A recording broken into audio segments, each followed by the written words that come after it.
শিক্ষা দপ্তরে যেখানে প্রায় 20,000 পোস্ট খালি, আমাদের ডিওয়াইএফ এর ছেলে মেয়েরা, যদিও এটা ডিওয়াইএফ এর তাদের তৈরি করা পরিসংখ্যান না, যে গত কদিন আগে বাজেট সেশনে মন্ত্রীরা উত্তর দিয়েছেন বিধানসভাতে বিভিন্ন দপ্তরে।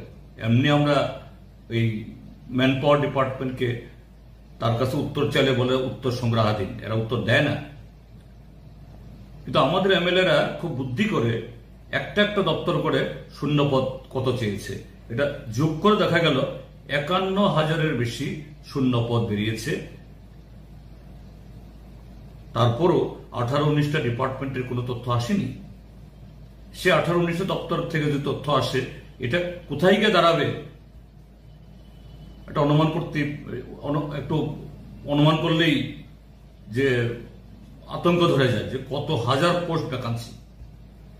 এক একটা দপ্তর তার মানে মঞ্জুরকৃত যে টোটাল পদ তার অর্ধেকের বেশি খালি। তো সেগুলো তো পূরণ হচ্ছে না। প্রায় 20,000 শিক্ষক শিক্ষিকার পোস্ট খালি, আজকে অফার বিল হয়েছে মতো 228টা। লজ্জা থাকা উচিত তাদের। ত্রিপুরাজ্যের মানুষের কাছে এই কথাগুলি বলার আগে 7 বার ভাবা উচিত যে এরকম যে অফার আবার মেলা, হাজার হাজার পোস্ট পাখি রেখে তুমি 228টা এই মরুভূমির মধ্যে একটু জল ছিটিয়ে দিয়ে আবার তুমি বলো বেলা। স্বচ্ছতা দাবি করছে, আগে জবাব দিক কি করে গ্রুপ ডি পোস্টে পশ্চিমবাংলা আসামের ছেলে মেয়েরা চাকরি পায়, কি করে পিআরটিসি যাদের থাকে না পশ্চিমবাংলার ছেলে মেয়েরা, এদের তো পিআরটিসি নেই স্বাভাবিকভাবেই।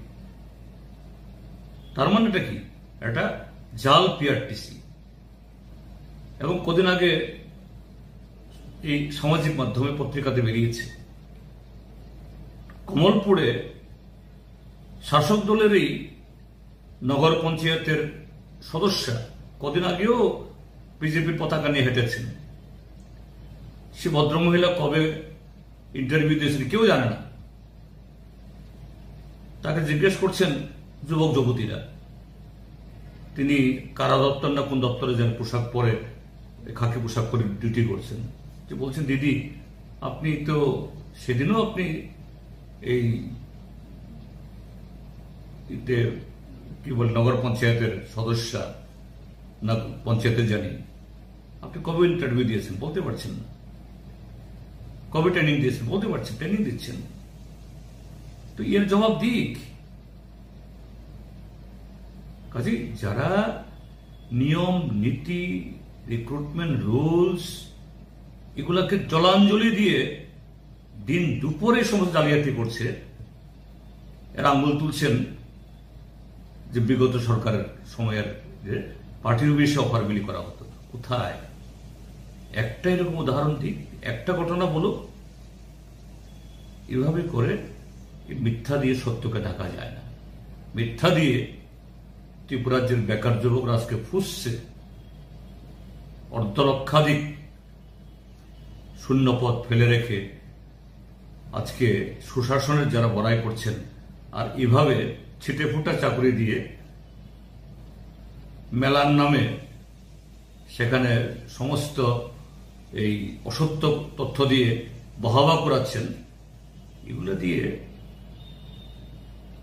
যে বৈতরণী পার হওয়া যাবে না।